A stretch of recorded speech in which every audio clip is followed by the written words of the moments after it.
Shqipëria dhe Kosova kanë mësuar fatin e tyre në shortin e fazës play-off, dërsa synohet botërori 2026. Shorti nuk u tregua bujar me kushezin që do të përballin fillimisht me Polonin, që ishte rivali pozicionuar më mirë në vazon e dytë. Në anën tjetër, Kosova do të përballet me Slovakin, e cila pozicionohej e fundit në renditjen e FIFA-s, ndër ekipet e tjera të mundshme. Përfaqësuesja e Silvinios ishte e pafat në short pasi nëse kalon Polonin në transfertën e gjysmëfinales, sërish do të luajë në transfert.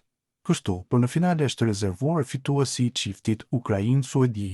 Kosova ndërkohë do të luajë me fituesin e çiftit Turqi-Rumani, nëse fiton ndaj Slovakisë. Të ardhanët janë me fat për faktin se do të luanin finalen e madhe në stadiumin Fadil Vokri.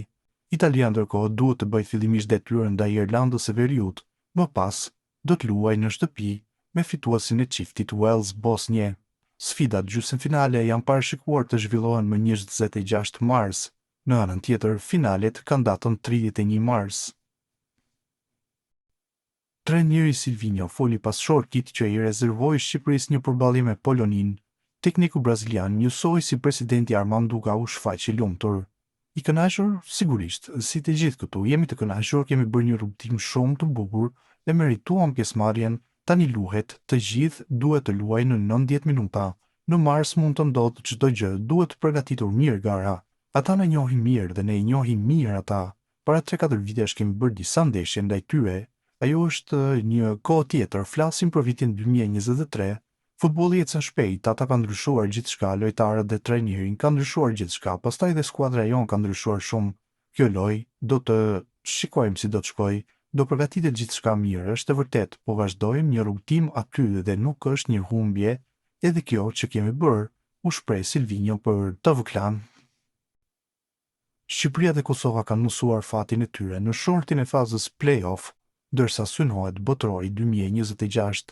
Shorti nuk u tregua bujar me kushezin që do të përballin fillimisht me Polonin, që ishte rivali pozicionuar më mirë në vazon e dytë. Në anën tjetër, Kosova do të përballet me Slovakin, e cila pozicionohej e fundit në renditjen e FIFA-s, ndër ekipet e tjera të mundshme. Përfaqësuesja e Silvinios ishte e pafat në short pasi nëse kalon Polonin në transfertën e gjysmëfinales, sërish do të luajë në transfert. Kështu, për në finale është rezervuar fituesi i çiftit Ukrainë-Suedi. Kosova ndërkohë do të luajë me fituesin e çiftit Turqi-Rumani, nëse fiton ndaj Slovakisë. Të ardhanët janë me fat për faktin se do të luanin finalen e madhe në stadiumin Fadil Vokri. Italia ndërkohë duhet të bëjë fillimisht detyrën ndaj Irlandës së Veriut, më pas do të luajë në shtëpi me fituesin e çiftit Wales-Bosnje. Sfidat gjysmëfinale janë parashikuar të zhvillohen më 26 mars. Në anën tjetër, finalet kanë datën 31 mars.